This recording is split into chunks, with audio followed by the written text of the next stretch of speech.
Vous allez avoir besoin d'un port pour que les pétroliers puissent aborder, vous allez avoir besoin d'un pipeline pour aller des puits de pétrole au port, vous allez avoir besoin de soldats pour protéger le pipeline des terroristes, donc on amènera aussi quelques soldats, et vous allez avoir besoin de beaucoup d'argent pour financer tout ça.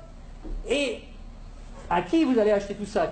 Où sont vos entreprises? Mais on vous a dit, on n'a pas d'entreprise. Ah bon? Bah écoutez, c'est pas grave, nous on en a. En Occident, beaucoup, on en a plein. On a Halliburton qui fabrique des usines, on a Areva qui a besoin d'uranium, on a Bouygues qui fabrique des autoroutes, des ports, tout ce que vous voulez, on va vous faire ça aux petits oignons, pas de problème. Et c'est comme ça que ça marche. On vous prête 15 milliards, sous réserve que vous fassiez travailler nos entreprises, et de toute façon vous ne pouvez pas faire autrement. Donc regardez bien ce que ça fait au point de vue monétaire. Il y a 15 milliards qui sont créés ex nihilo par le Fonds monétaire international et la Banque mondiale. Le Fonds monétaire international, c'est un organisme qui récupère quelques dépôts de la plupart des pays de la planète qui servent de garantie pour faire des crédits, des prêts aux pays sous-développés. Donc, il y a 15 milliards qui partent de la Banque mondiale et qui vont sur les comptes du pays sous-développé. Et aussitôt, ces 15 milliards-là qui sont dans le pays pauvre, ils retournent dans le pays riche pour aller payer des entreprises occidentales qui vont dans le pays pauvre faire du boulot, construire des trucs.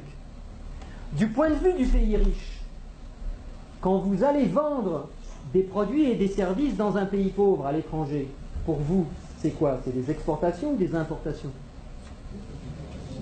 Des exportations. Voilà. Je vais aller exporter une usine, Areva, moi français. J'exporte une usine, j'exporte du travail, j'exporte des chars, j'exporte des fusils, j'exporte des outils, de l'outillage. Donc, ce qui est génial, c'est que les 15 milliards qui sont partis des pays occidentaux, qui sont allés dans le pays pauvre, il y a des services qui sont exportés par les pays occidentaux envers les pays pauvres, et l'argent, qu'est-ce qu'il fait? Il revient dans les pays riches, les 15 milliards, ils reviennent. Bon. Et donc les 15 milliards, c'est comme si on avait eu une belle-sœur qui avait emprunté 15 milliards et qui nous les distribue, puisque les ouvriers des entreprises des pays occidentaux, les actionnaires des entreprises des pays occidentaux, ils vont avoir plus d'argent grâce à ces 15 milliards qui reviennent. Donc ils vont les dépenser dans l'économie, ça nous fait des transactions nouvelles, de l'emploi nouveau, qui va ruisseler dans notre économie. Mais c'est pas tout à fait comme si c'était des belles-sœurs qui les avaient empruntées, parce que les belles-sœurs, il aurait fallu qu'elles rendent les intérêts, et donc qu'elles reprennent leur argent, et qu'elles en reprennent le double, et que nous, on ait des nouveaux emprunteurs qui arrivent pour payer les intérêts des nouvelles belles-sœurs. Là, non. C'est qui la belle-sœur qui paye les intérêts? C'est les pauvres. C'est les pays sous-développés. Et donc on a été leur construire des trucs qui vont nous permettre d'exploiter leur richesse. On a eu de la monnaie en plus qu'on a créée nous-mêmes en la faisant passer par les pays pauvres, mais qui revient chez nous net d'intérêts. Et qui paye la dette, qui paye les intérêts, c'est le pays pauvre.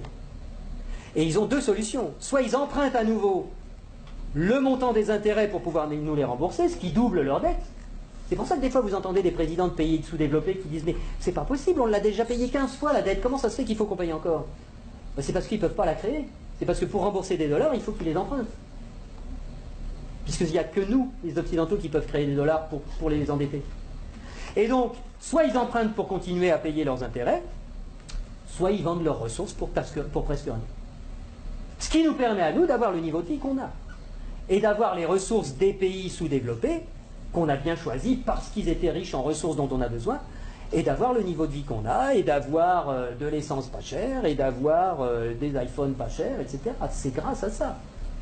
Donc il faut réfléchir à ça aussi. Il faut savoir que si on a le niveau de vie qu'on a, c'est parce qu'il y a une prédation sur les ressources de la Terre entière, qui nous profitent.